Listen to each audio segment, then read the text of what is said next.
Hi, I'm Dennis, and you're watching Canoehound Adventures.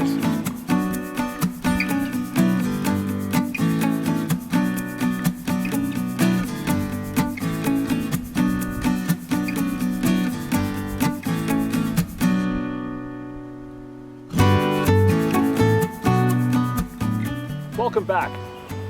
This is the first part of a two-part video of the Nabakwasi River Canoe Route, situated in the Gogama area of Northern Ontario. It's a canoe route that is sort of a forgotten canoe route. Very rugged in terrain, very beautiful and scenic in scenery, and very rich with memories now for us anyways. We have 6 of us in our party, myself and 5 other friends, as well as 2 dogs. We've got Molly and Wiley. And this was one beautiful canoe trip, rugged, and just I can't say enough about it. It was probably the most challenging trip of our lives. So I invite you to sit back, relax, and watch this video. And certainly in about a week's time, tune back in for part number 2. Enjoy. All right, so here we are. We're just departing the boat launch. Got Jay and I, Molly, and Wiley sitting in the canoe. A lot of boat traffic on this lake, just because it's so close to town. But we're gonna make the best of it, try and get this whole lake behind us. So this is Lake, man, I have a hard time with this one. Lake, Jay? Minisinakwa? Lake Minisinakwa. Okay, so yeah, you can understand probably why I'm having a difficult time with it. You'll see it on the map. Just to give you a little bit of detail on this trip, because we're really in the video. Essentially, this trip is a 62-kilometer trip. It's been rated to be able to be done in anywhere from 3 to 5 days, depending on the speed and how much time you have to do it. Our party is going to be taking 6 or 7 days to do this trip, just because we want to take a few layover days, take advantage of some of the great fishing that we're hoping for down in the southern area of the trip. From what I understand, there's great opportunities for viewing wildlife such as moose, bears, you know, of course, bald eagles and other waterfowl, maybe some otters, things of that sort. But we'll see if we can find some of that stuff. Hoping so, because we haven't seen any moose on a trip in quite a long time. Of course, we'll be taking advantage of, as I mentioned, all the great fishing, looking for some walleye, pike, and probably bass, and you never know, maybe the occasional lake trout if we could find a deep lake.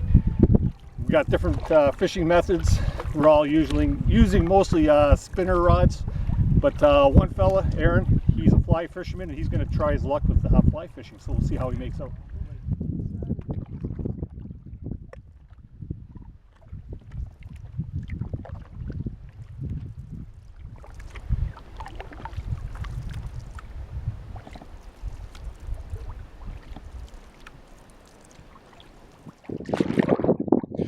So we're just heading up to the point where the Minisinakwa Lake and Minisinakwa River and Nobel River all meet up.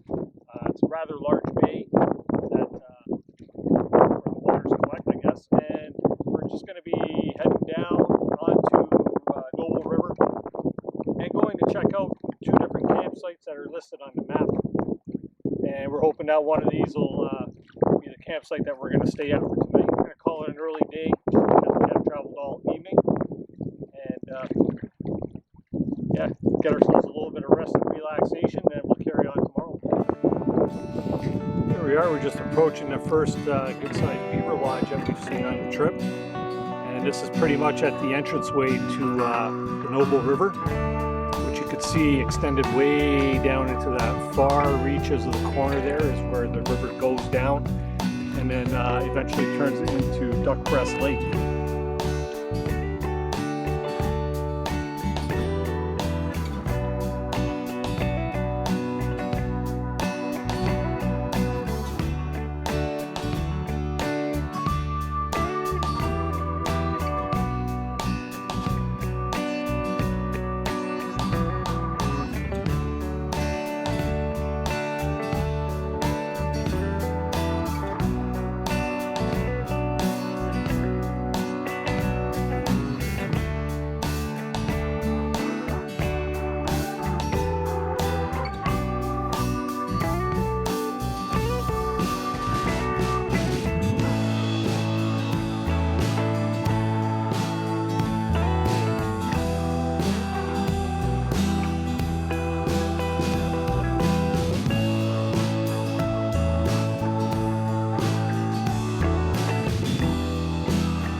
Cooling yourself off?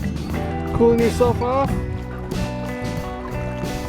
Yeah, girl. So it was obvious to us that that was not the campsite that we were at, and we've gone and checked around another point, and the guys are just going up on shore to see if it might be the campsite that we're looking for.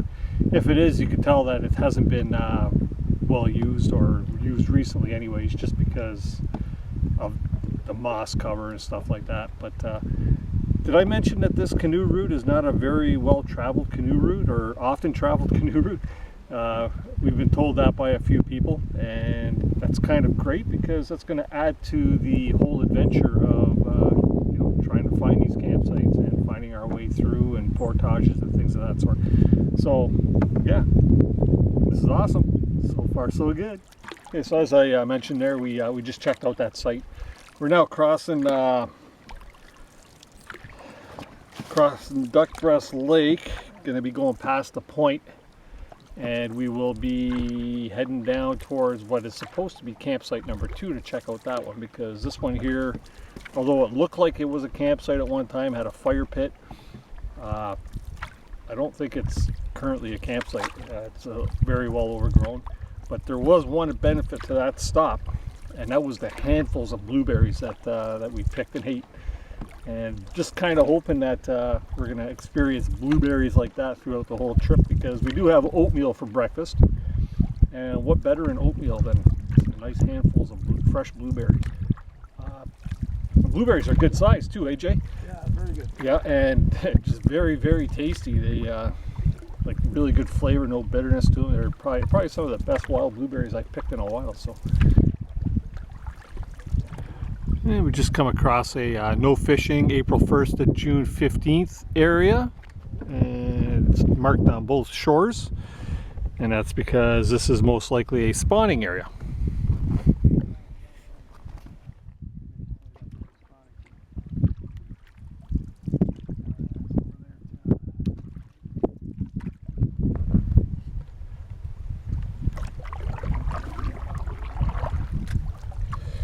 Part of Duckbreast Lake, narrows right up, and then it'll open up into a channel, and just beyond this point we're hoping a campsite should be up here.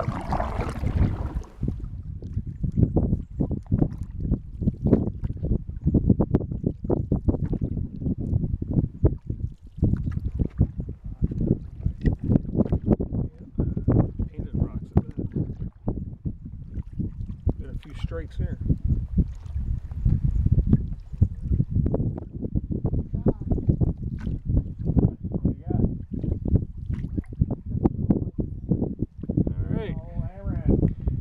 First on the board with a little hammer handle. Good job, buddy. First fish has to be eaten raw. First mammal wildlife here. A little beaver, well, it actually looks like a good sized beaver swimming across here.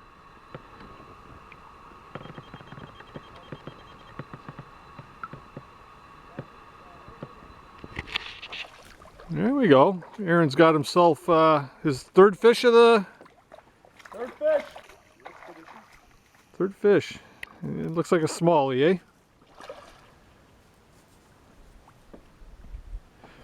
So he's using a fly fishing setup. Now, what do you got on? What are you tied? That's a secret. Oh, he's got a secret tied on there. Black woolly bugger. That's got a pretty big back on it. That's a nice fish. It's a family show.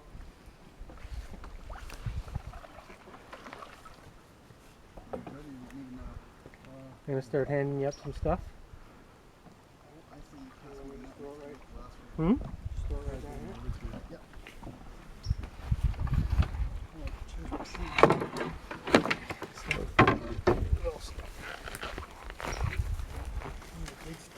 Yeah, well, this is. I gotta move that to get at the big stuff. That's a beauty. Nice fish. He's a little bigger than the last one, but okay. Wow. Hurry up and hold him up there before my battery dies. Nice. Nice, Molly. Beauty fish. All right, so we had a great day of paddling. going to give you guys a little bit of intro of the people that I'm on this trip with. Over here we got Seth. He's from, where are you from? Vancouver? Oh, sorry. There you go. How's that? Vancouver. Vancouver, British Columbia. Come down especially to paddle with his dad, who's over here. This is Rick. How you doing, Rick? Say hi to the crowd. Hi to the crowd. Hi to the crowd. Over here, Jay. Hello, You've met Jay before in a couple of my videos. And over here we have Wiley and Molly.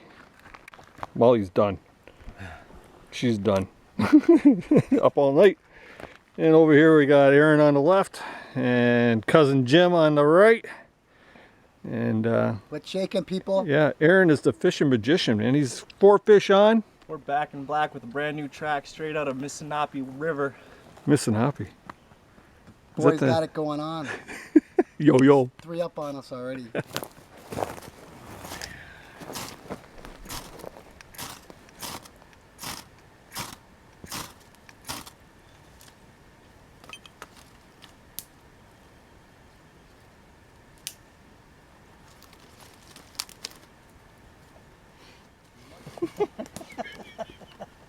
Indian?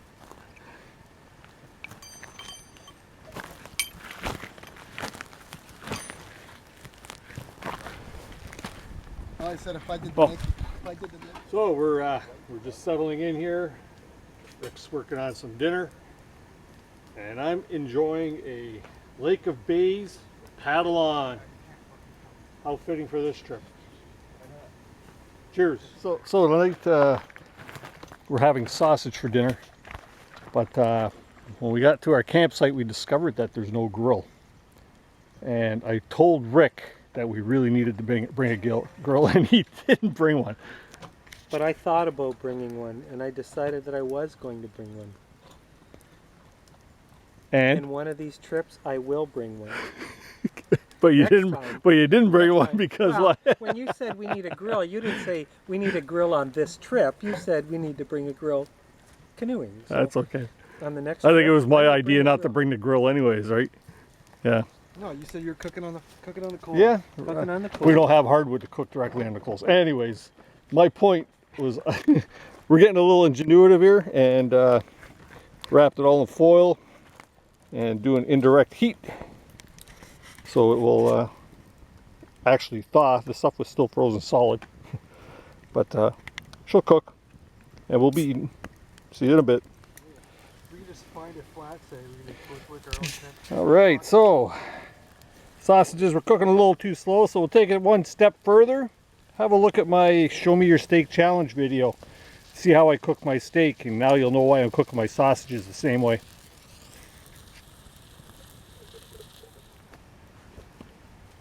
Yeah, so we had a very good day, considering we got ourselves a start late last night, or actually, what was it, about 2 o'clock in the morning we left. Got ourselves to Gogama, all situated and onto the lake by about 1:30, somewhere around there. And we finally found ourselves a campsite, got ourselves established here for the night. Did a little bit of cooking, sausages were had by all. And getting ready to turn in for the night, so we'll catch up with you guys in the morning.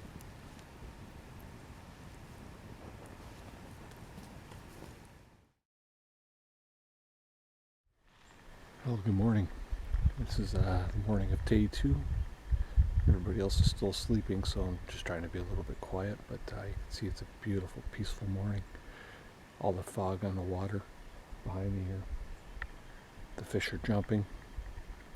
It's a little cool. Got, I don't know what time it was, but in the wee hours of the morning, a little bit of a cold front come in, and it took me from sleeping with no sleeping bag on to, wow, zipper up. So yeah, we're gonna get this day started.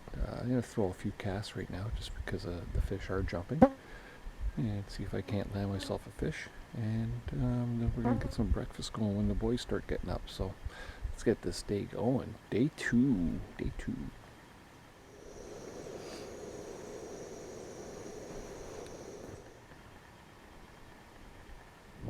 The boys enjoying some coffee this fine morning. Live. Rick's gonna get ready to start cooking up some breakfast skillet here in a moment. Morning, Rick. How you doing? Oh, I'm pretty good.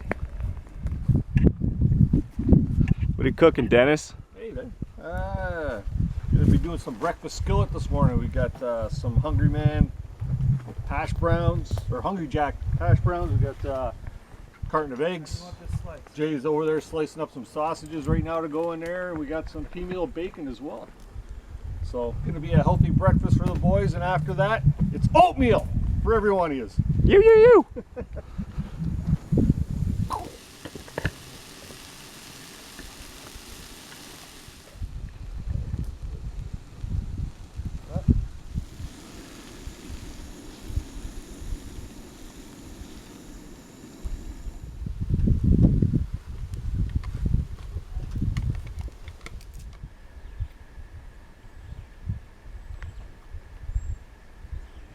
Hi guys, so just a quick update.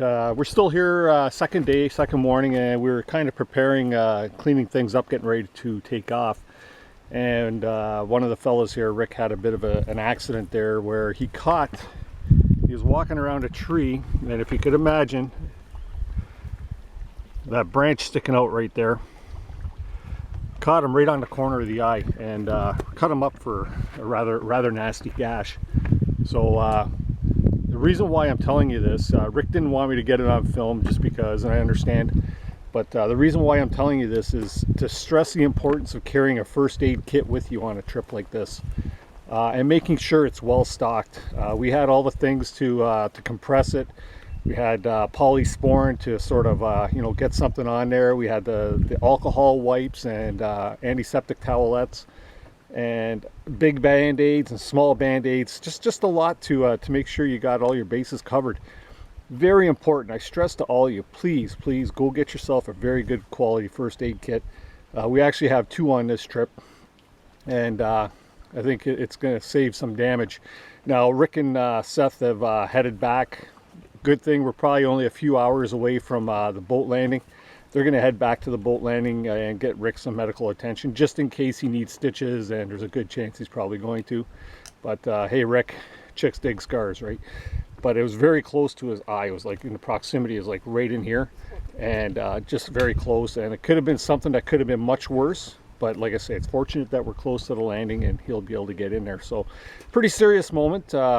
Rick's really he's really good with it there. He's just happy that he's close enough that he can get in and get that attention. So first aid kit, get it in your pack and make sure it's well stocked.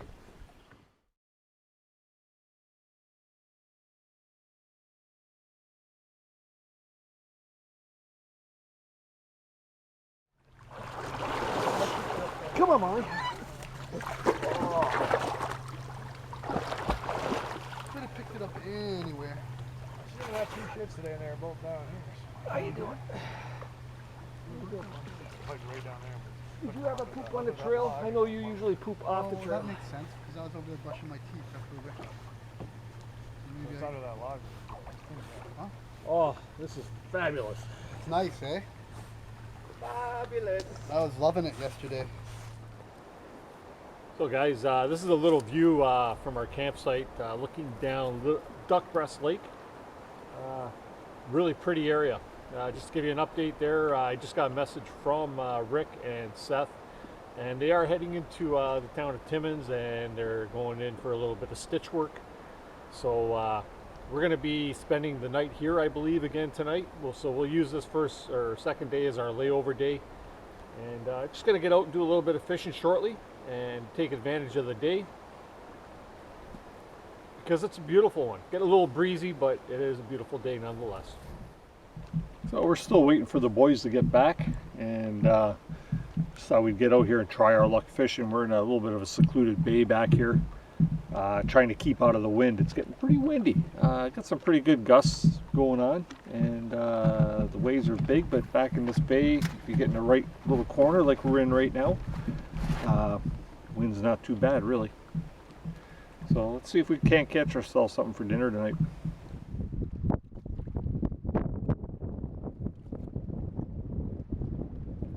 So alas, off in the distance, paddling back towards camp, is Rick and Seth. At least we think it's them. Could be somebody else, right? I said that a mile back. I was like, Dennis is going to be filming us coming in. That's for sure. Come on, this is a special occasion, boys. Welcome back. We made it. That was a hell of a paddle coming back in. We thought it would be. All right, guys and gals, so we're coming to an end on day number 2. As mentioned, Rick and Seth are back. We're just prepping some dinner, and we're going to race against time with the light. But Jay's cooking up some fine jambalaya, and Aaron was asking what makes jambalaya. And we told him that jambalaya is jambalaya because jambalaya is jambalaya. So, yeah.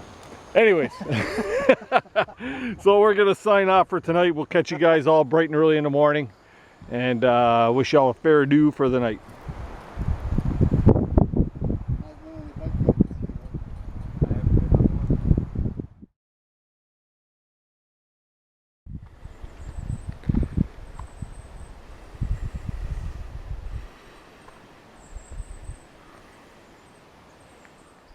Well, good morning. Yeah, it's day 3. Getting ready to get our day started, gonna get some breakfast in, and today will be a travel day. Hoping that there's no more accidents going on this trip, and we get the rest of the trip in all enjoyable, and get the things going the way they should be. Got a lot of beautiful sights around here. The scenery around here is simply stunning. The lake is gorgeous. Our day's going to start out there. Like I say, we're going to have breakfast. We're going to get ourselves all packed up. We're going to head down. We probably got about a 20-minute paddle to our first portage, which is in around 150 meters, somewhere around there. And then our second portage is right after that. A little puddle jumping going on. And then we're going to have a rather lengthy paddle. Not quite sure where we're going to end up today. We don't have to make up any time because we used yesterday as one of our layover days. And yeah, so we don't have to really get caught up or anything. So we are still on schedule.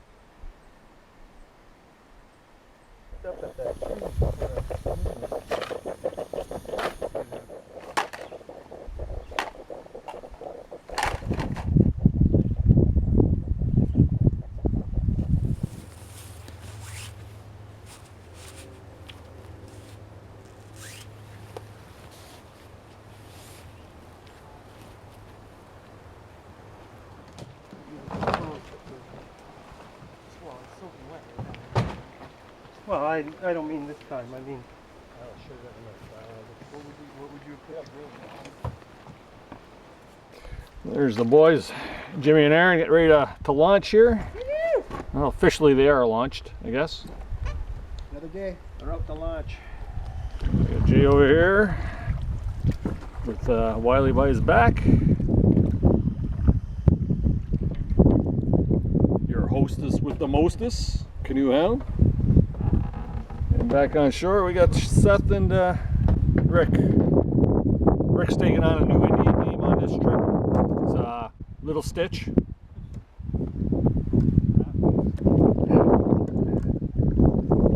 And of course, the star of the show, Molly. How you doing, pup? Say hi to everybody. All right, so as Jay just finished saying, we're on day 2, take 2. But no, this is day 3 of the trip, and we've just departed from our campsite. Might be able to see it in the background over my shoulder a bit. And we're just headed to our first portage. Should only be maybe 10-minute paddle. Got the wind at our back. It's a beautiful day. Just a couple of little puffy clouds floating around the skies. So today's definitely going to be a suntan lotion day, at least for now. And we're going to knock off these 2 portages. And actually, we got 3 today, right, Jay? Possibly 4. 3, possibly 4 portages. And we'll get all that out of the way, find ourselves another campsite, and hopefully get it all done early enough so that we can get ourselves some fishing in and get ourselves a nice fish dinner.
Trucking along here in the first portage.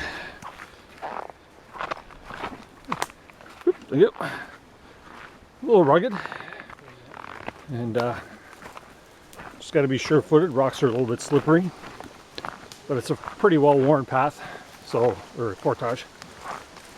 In around 150, 160 meter range. And Jay and I just finished double carrying the canoe over. Just because we're using the Royal Light. Weighs a little bit more. And we're not in a hurry. We're not trying to kill ourselves. So we're just gonna take it easy on this trip. Double carry when we have to. Which will probably be every time. And not really take any chances. So here's the reward for the first portage. Minisinakwa Lake. And I'd imagine just straight across, there's a little area over there. That's going to be our next portage. So we're just puddle jumping right now.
Hey boys.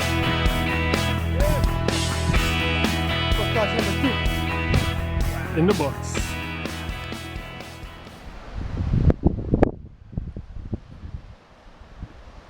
Little shot of the boys loading in after this portage. It was a tough portage just to get in, eh?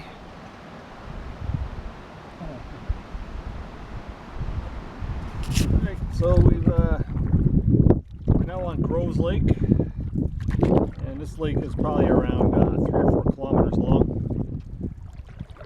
And there is a campsite on this lake. I don't think we're going to be staying on this lake, though. We'll probably get down to Hanover Lake, which is the next lake down. But there is one more portage ahead of us, so we'll get caught up. We'll get caught up with that portage.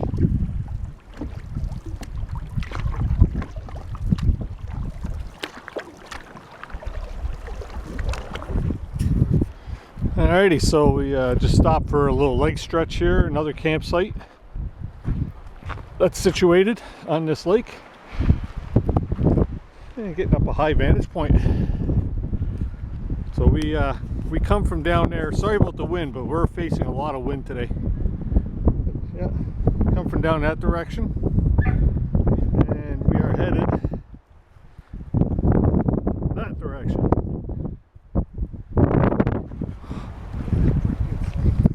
Pretty good camp here. We're not camping here, but nice fire pit set up. Now this is on an island on the southernmost point of the lake almost.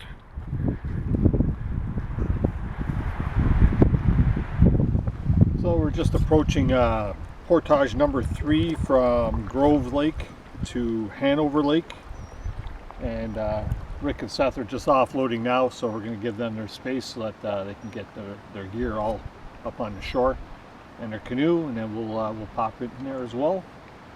So you mentioned this is 115 meters, and then we'll be on to Hanover Lake.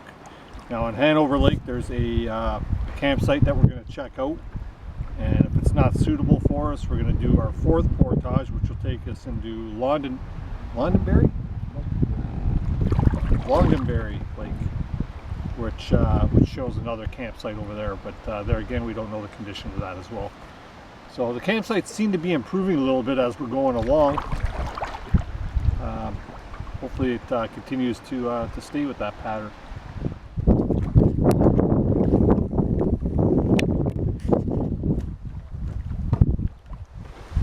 Alrighty, so here we are on the portage, and this one's a pretty technical one. Starts out with a nice big uphill climb. Well, actually it started with that down there where we had to lift the canoes over. Alright, and now the nice climb, and there's all kinds of fallen logs along here. We did take a big one down. That was a pretty big obstacle. Brought it down to a step over rather than a climb under. But let's see, get over here and over here. There we go. Look at you, just stride right over. Like a gazelle. Hey, how you doing? Okay, clear walk for a minute. You'll see at the end of this portage what the reward is.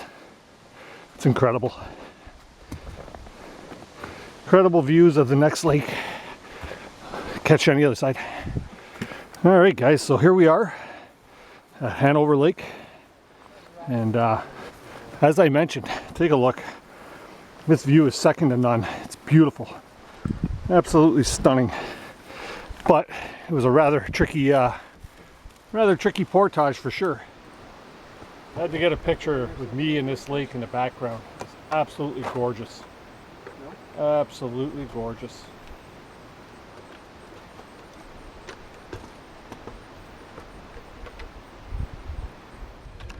So we are now on Hanover Lake. Yeah, the put in here was a little treacherous, or a little gross, really boggy, shallow, muddy, a lot of obstacles, but we made it in. And now we got the long paddle down this lake, probably around 3.5 kilometers. We'll probably check out the campsite that's on this lake and see if it's to our liking. But I think we're probably going to be doing the next portage as well. That'll take us into Londonderry Lake.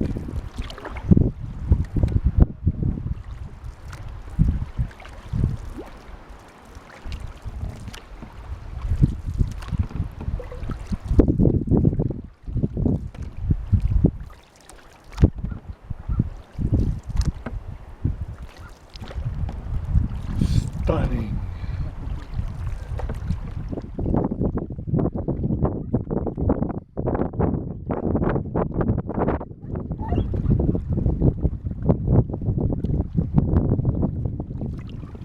We're still paddling down Hanover Lake. Just left the campsite that we were at there. That wasn't a very good campsite, but we weren't staying there anyways. Just stopped over for a quick beverage, stretched the legs, and now we're making our way down to the end to portage number 4, which is going to be what, about I think 60 meters. It's a small one. 50 meters it shows on the map. Alright, so here we are. We're approaching the 60 or 50 meter portage into Londonderry Lake. And of course we'll check it out to see if there's any possibility we might be able to line the canoes, but I highly doubt it. First we have to find the actual portage. The tree that the portage sign is on is toppled over. Well, Jay and I just did the nastiest 50 meter portage of our lives. What do you think, Jay? It ranks right up there with the worst. Very challenging, very challenging. If I get a chance, I'll try to get some footage, but there's no saying because it's not the safest trail for sure. Yeah. Wow. Let's take you for a ride. I'm gonna say this is one nasty portage. If the camera goes flying, it's because Canoehound's taking a tumble.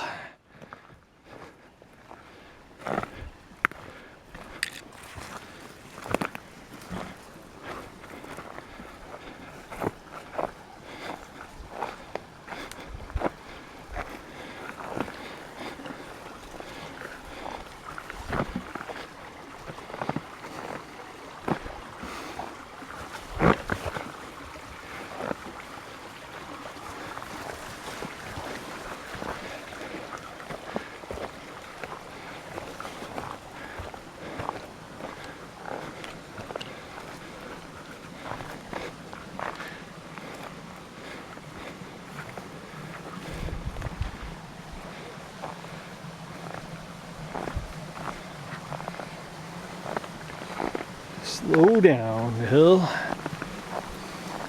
And this is the reason for the portage. You can hear the running water here.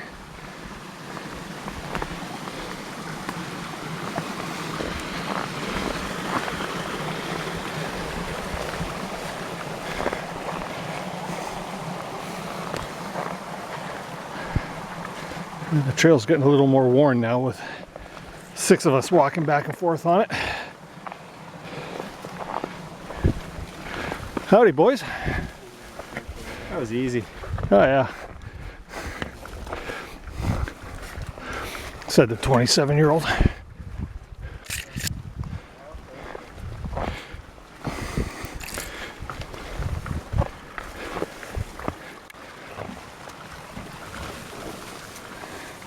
Okay. A lot easier without a canoe on your head, right? It's a bit easier without a canoe on your head, yeah. And going up and over that thing. And hoping for the best. Get the balance.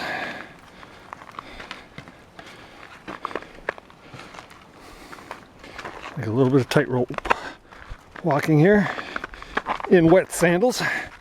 Hey, there it is. The tougher they get. I know, right? We shall conquer and divide.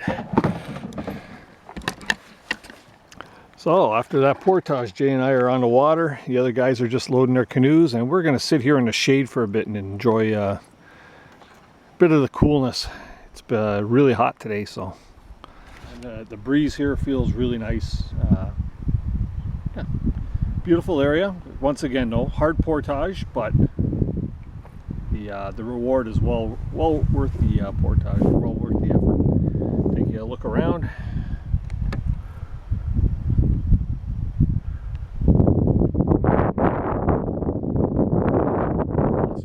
Nice stand of white birches back there. Hoping to find some chaga on this trip. And this is where we come from.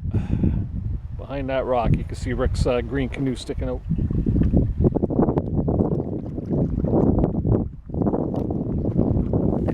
So guys and gals, as you can see, we are like bogging here. We come to this marshy area. There's no portage, there's no creekway going through, so we are going over the bog, over the wetlands. You can see our path here, and we've got to end up over there. Jim and Aaron have already made it across, and we're just about there now.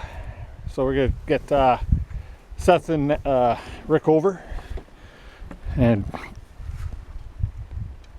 we get Rick and Seth over, and Carry on. Everybody, coming to you live from Londonderry Lake. And we just got to our island campsite here. Not much of a campsite, but we're making the best we can of it. It's just very exposed. The actual campsite that we're supposed to find doesn't exist. Or at least it no longer exists. So yeah, we're just making the best out of this lowly little island full of jack pines. And we'll inhabit it for tonight. But gonna get ready to cook up some dinner here soon. So just to show you, we come in from that direction there. And I'll show you shots of our departing direction in a bit.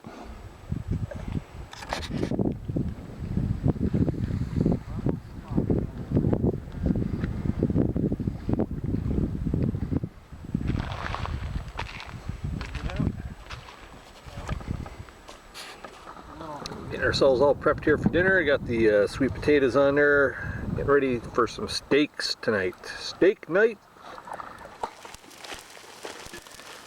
Night 3. Grilled steaks and sweet potatoes. This is how it's done. Right here. What do you think, boys? Not too bad at all. Oh yeah. This is the way we do it out here. Yep.